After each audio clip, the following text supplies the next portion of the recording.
I'm leaving you. I met someone, her name is Natasha, and she's everything. You're not.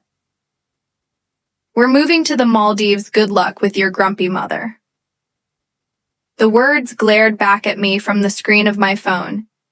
Each one colder than the last. I sat in my mom's hospital room, the faint beeping of machines blending with the hum of the overhead lights. Her breathing was steady for now. Her frail body finally at rest after another difficult day. Michael didn't even have the decency to call, just a text, cruel and dismissive. Like the last 3 years of our marriage meant nothing. I'm Jennifer, 33 years old. And up until now, I thought I had my life mostly together. My dad passed away when I was in my 20s, leaving behind my mom, who I've been caring for since she got sick. Michael always made it clear that he wasn't a fan of this arrangement. It's not like she's your responsibility, he'd say, rolling his eyes when I had to miss a dinner or cancel plans to take care of her. You need to focus on us, not her. In hindsight, it's not surprising that he'd do something like this. Michael had always been selfish, but I thought I could handle it. Thought I could help him grow into someone better. I reread the text and put my phone away. There was no point dwelling on it. Now my focus needed to be on my mom. When I finally left the hospital late that night and headed back home, the full weight of Michael's betrayal began to sink in. I opened the door to the house.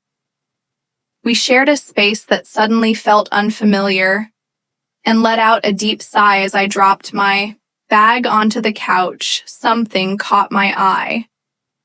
The diamond necklace my dad had given me, sitting exactly where I'd left it on my dresser, or at least I thought it was the necklace.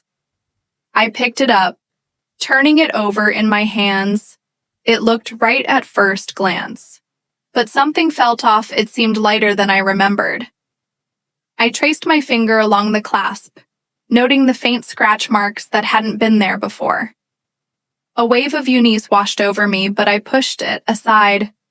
Maybe I was just tired. An hour later, as I was unpacking, my phone buzzed with an alert. I glanced at the screen and froze. Security alert: item has been moved from its designated location. I stared at the notification in disbelief.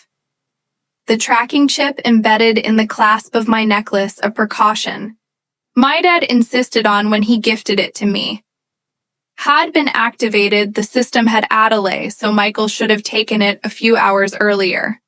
The real necklace wasn't here. Michael didn't just leave me. He stole it. My hands tightened around the fake as I sat down, my mind racing. Michael thought he could betray me and run away with his mistress. He had no idea who he was dealing with. The realization hit me like a wave. Michael hadn't just walked out on me, he'd taken the most precious thing I owned, sitting on the couch with the fake necklace in my hands.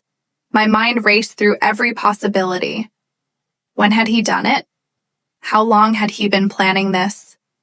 The thought of him sneaking into our bedroom, replacing the necklace with a cheap four, made my stomach churn. The diamond necklace wasn't just jewelry.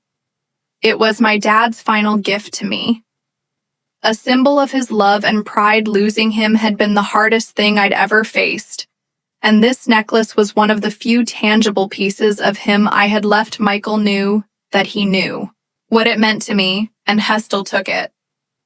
I opened the tracking app tied to the security chip embedded in the real necklace. The blinking dot on the map told me exactly where it had been, taken a pawn shop 3 m away. My jaw tightened as the anger began to build. How dare he? The realization settled deeper into my bones. Michael had been planning this foray, while his abrupt text message the way he didn't even try to justify his actions. It was all part of his escape plan. But the question remained why I called the pawn shop, forcing my voice to stay calm. Hi, I'm calling about a diamond necklace that may have been brought into your shop recently. It has a security chip, and I just received an alert about its location. There was a pause before the man on the other, and replied, yeah, we had a piece like that come in this morning. A guy sold it. Tall, dark hair seemed a little jittery. Michael, do you still have it? I asked, my heart pounding. Not anymore. He said we reported it to the authorities when we noticed the security. Shh. It flagged Istalin, so it's out of our hands now. You might want to contact law enforcement. I hung up and stared at the wall. The full weight of the situation, sinking in Michael, had not only betrayed me, he had stolen from me and left a trail of evidence.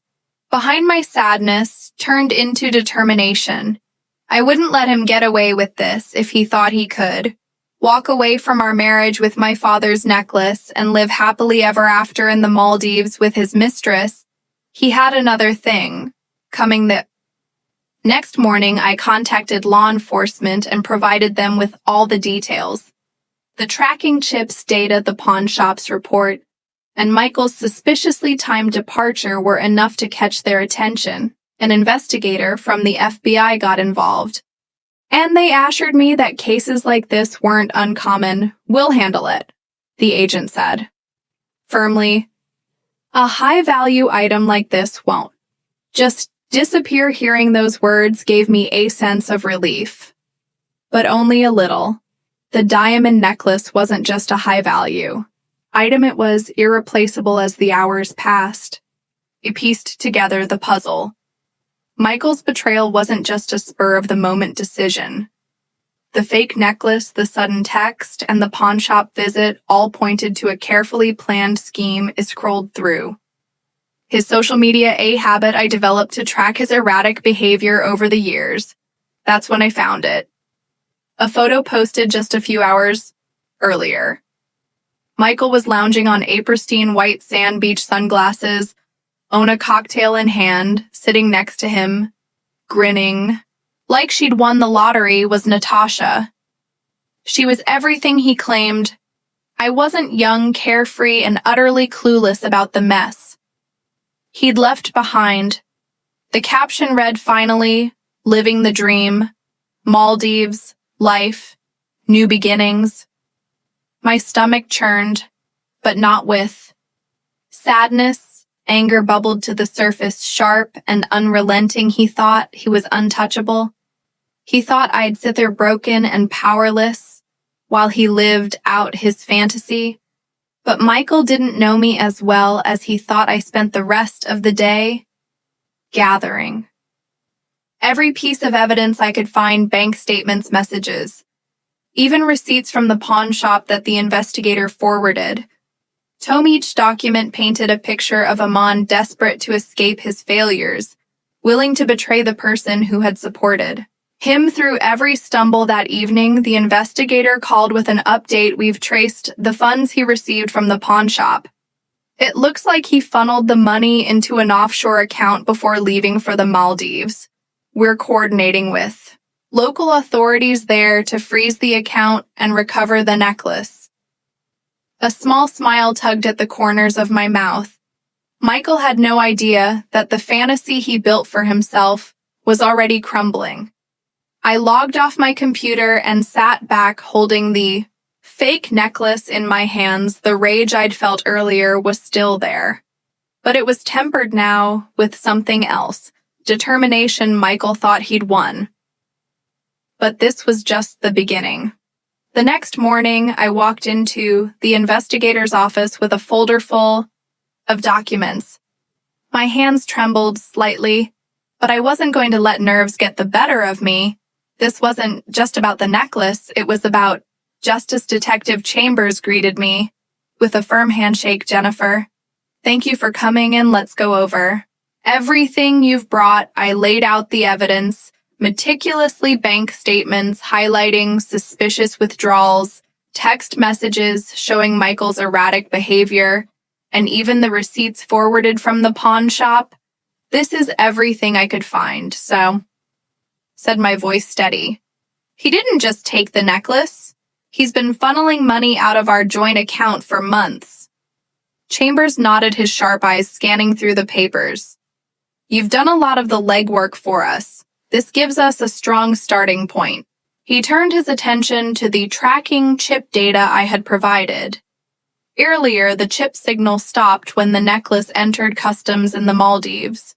We've already flagged the item with authorities there, but it's a complex process. International cases like this require collaboration with local officials. Hearing this should have made me feel helpless, but it didn't. For the first time since Michael's betrayal, I felt like I had allies on my side. The conversation shifted to Michael's recent activities. Chambers pulled up a file showing his financial activity. It's clear he's been planning this for months. He sold the necklace for quick cash, but most of his funds are tied up in offshore accounts we've requested. A freeze on those accounts, if approved, it'll be another nail in his coffin. I leaned back, processing everything. Do you think he knows you're onto him? Unlikely, Chambers replied. Men like Michael think they're untouchable. That arrogance works in our favor. I left the office feeling a mix of emotions, relief, anger, and a growing sense of clarity. As much as Michael's actions had hurt me, they also forced me to see the truth about him. He wasn't just a selfish man. He was a calculated manipulator who thought he could walk all over me. I wasn't going to let him. That evening, I called my mom to check on her. Hearing her voice, frail but full of warmth, reminded me of why I was fighting so hard. She'd always been my rock, and now it was my turn to be strong. For both of us. Before bed, I received a text from Chambers. The case is moving forward. Stay strong, Jennifer will get him. I slept soundly, no knowing justice was within reach. Michael's Instagram post became a daily ritual for me, a strange mix of masochism and motivation. Every picture was a reminder of his betrayal, but they also fueled my determination. One morning, I scrolled through his latest post, a selfie of him and Natasha lounging by an infinity pool. Her oversized sun hat shielded her smug grin. While Michael held up a glass of champagne, the caption read, "Living life without limits, Maldives, paradise, couple goals." I scoffed, shaking my head. Couple goals, more like criminal goals. Unbeknownst to Michael, the walls were closing and Detective Chambers had updated me earlier that morning. We've confirmed his offshore account was frozen yesterday. He likely hasn't realized it yet, but once he does, he'll start scrambling. That's when mistake. Chapin, Chambers wasn't wrong. The next day, Michael posted a story featuring a shopping spree at a luxury boutique. Natasha paraded around in a designer dress, spinning for the camera, while Michael narrated anything for my queen, but the cracks were starting to show. I noticed his posts became less frequent and shorter, as if he were too preoccupied to craft his usual captions. Later that week, I received a call from Chambers. "Jennifer, we have news. The Maldivian authorities have officially flagged Michael.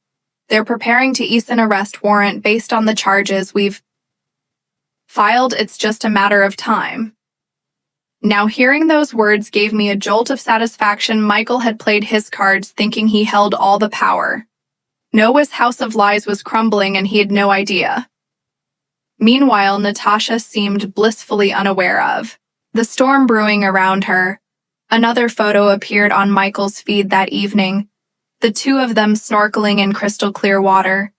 I stared at the screen, wondering if Natasha knew the kind of men she was with. Did she realize he was capable of stealing from someone who had done nothing but support him, or was she complicit in his schemes, willingly blind to the consequences? The next day, I got another call from Chambers.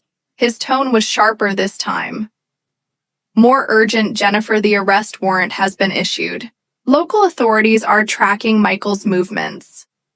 Now, if all goes smoothly, they'll have him in custody within 48 hours.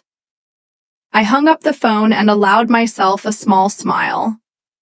Michael was still sipping cocktails and snapping photos, subtly oblivious to the fact that his perfect little world was about to implode. Soon he wouldn't be able to run. His fantasy life in paradise would become the nightmare he deserved. 2 days later, I got the call I'd been waiting for. "Jennifer, we've got them, Detective Chambers," said his voice, filled with quiet satisfaction. Michael was taken into custody this morning in the Maldives. Local authorities intercepted him at his resort. The rush of relief hit me so hard, I had to sit down.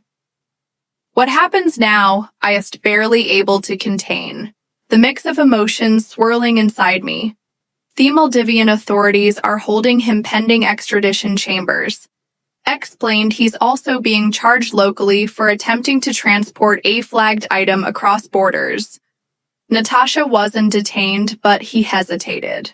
"But from what we've heard, she's not sticking around." It seems she wasn't thrilled to learn Michael's luxurious lifestyle was built on fraud and theft. Apparently, she left the resort shortly after his arrest. I couldn't stop the laugh that bubbled up. Natasha, the woman who was supposed to be his escape, had abandoned him the moment things got difficult. It was poetic justice at its finest. Later that evening, I saw the fallout from myself. Social media was ablaze with photos and updates. One picture, taken by a fellow guest at their sort, showed Michael being escorted out by 2 officers, his hands cuffed behind his back. He was wearing the same smug sunglasses he donned in all his previous posts, but his expression was anything but confident now. The caption read, "Drama at the resort. Some guy got arrested for theft. Guess paradise isn't for everyone. Scandal." I spent the next hour scrolling through the chaos. Natasha had deleted all her posts featuring Michael, her captions scrubbed clean of any mention of their dream life. A few eagle-eyed commenters speculated that she had already flown back home, leaving Michael to fend for himself. It wasn't long before my phone buzzed with a message from Detective Chambers. "The extradition process has begun. He'll be brought back to face charges here with the evidence we've collected. It's a solid case. He won't be walking away from this." For the first time since this nightmare began, I felt something close to peace. Michael, who thought he could steal my father's necklace, my money, and my dignity, was now sitting in a Maldivian jail cell with nowhere to run. And Natasha, she had distanced herself so completely that it was as if their whirlwind romance had never existed. As I sat in the quiet of my living room holding the fake necklace, when last time I felt vindicated, Michael's betrayal had shattered my life for a moment, but now it was his turn to face the consequences. The day after Michael's arrest, I woke up to sunlight streaming through my bedroom window. I didn't feel like the weight of the world was crushing me anymore. I stretched out in bed, letting the quiet sink in. Michael was gone, and for once the thought didn't hurt. It felt liberating. The first thing I did was visit my mom, sitting by her bedside in the hospital. I held her hand and updated her on everything that had happened. "He's finally getting what he deserves," I said softly. My mom, frail but always sharp, squeezed my hand weakly. "You're stronger than you think, Jennifer." I've always known that. Her words stayed with me long after I left. I realized that, despite the heartbreak and betrayal, I had stood firm. I didn't let Michael's actions destroy me. I fought back. And now it was time to start focusing on what truly mattered, rebuilding my life. I started small. I cleared out the house, removing every trace of Michael, his clothes, his cologne, even the tacky souvenirs he insisted on keeping. They all went into garbage bags. With each item I tossed, I felt a little lighter, as if I were reclaiming my space, my sanity, and my identity. I also spent more time with my mom organizing her medical care and ensuring she had everything she needed. Her smile, though faint, reminded me of why I had fought so hard in the first place. The next step was my career. Michael had drained some of our finances, but I wasn't starting from zero. My savings, combined with the funds I managed to recover, gave me a foundation. I reached out to my former boss, a supporter woman named Ellen, who'd always believed in me when I explained my situation. Ellen didn't hesitate. Come back whenever you're ready. She said, we've missed having you on the team. Her words were a lifeline. Within weeks, I was back at work, diving into projects that reignited my passion. The familiar routines helped me regain a sense of stability, but this time I set clear boundaries. No more working late into the night to appease Michael. Me time was mine, and I wasn't giving it away again. I also reconnected with friends I had drifted away from during my marriage over coffee and long conversations. I realized how much I had missed these relationships. They reminded me of the person I had been before. Michael, someone independent, driven, and full of life. Every evening, I spent time journaling, reflecting on my journey. The entries weren't always positive. There were still moments of anger and sadness, but they were honest. Writing helped me process everything I had endured and reminded me of the strength I had found within myself. One night, as I was flipping through old photos, I came across a picture of my dad. He was grinning at the camera, the sunlight catching the necklace that now rested safely in my jewelry box. I did it, Dad, I whispered, holding the photo close. I didn't let him win the next day. I made a promise to myself: no more living in the past. Michael's chapter in my life was over. Now it was time to focus on me, my mom, and the future we still had ahead. It was a quiet evening when I got the message. At first, I didn't recognize the number. The text read, Jennifer, this is Natasha. I know I'm the last person you want to hear from, but I need to tell you something. Please call me. I stared at the screen. My initial reaction, a mix of anger and disbelief. Natasha, the woman who had helped Michael shatter my life, was now reaching out. The nerve. I debated ignoring it, but curiosity got the better of me. With a deep breath, I dialed the number. She answered almost immediately, her voice trembling. Jennifer, thank you for calling. I'm so sorry for everything, Natasha began, her words tumbling over one another. I didn't know. I didn't know the full extent of what Michael had done.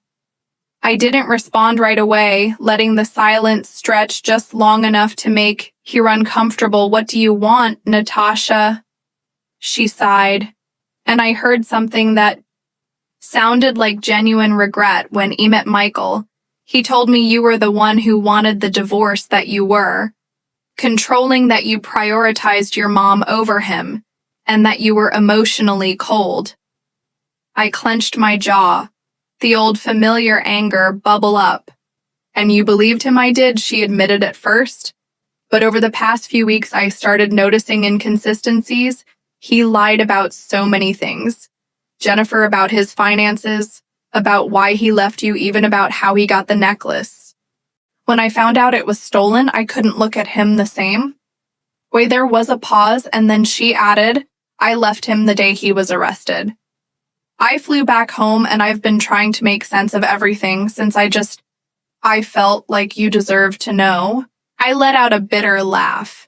And what do you expect from me? Forgiveness? Sympathy? No, Natasha said quickly. I don't deserve that. I just wanted to apologize and to tell you that Michael didn't just hurt you. He hurt me too, in ways I didn't realize until it was too late. He's a master manipulator.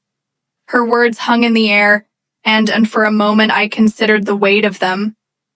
I didn't trust her, not completely, but I could see the cracks in her confidence. Michael had used her just as he'd used me. I appreciate the apology, I said, finally. My tone clipped. But civil, but this doesn't change anything. I'm moving on from Michael, and I suggest you do the same. Natasha let out a shaky breath. Will, thank you for listening. When the call ended, I sat insolent, staring at my phone. A part of me felt validated. Michael's lies had caught up to him in every way possible. But I wasn't going to dwell on Natasha's words or her remorse. This wasn't about her or Michael anymore. It was about me claiming my life. I got up and put my phone away, focusing instead on the future. I was building. Michael's betrayal had once consumed me, but now it was nothing more than a chapter I had already closed. The call came on a crisp Tuesday morning. Detective Chambers' familiar voice carried a note of satisfaction. Jennifer, I have good news, he said. The necklace has been officially recovered and is being returned to you. It should be back in your possession by the end of the week. For a moment, I couldn't speak. Relief washed over me, mixed with a profound sense of closure. Thank you. I finally managed, my voice steady, but full of emotion. This means more than you know. There's more. Chambers continued. Michael's trial date has been set, and with the charges and evidence stacked against him, it's almost certain he'll face significant prison time. Justice ice in its way.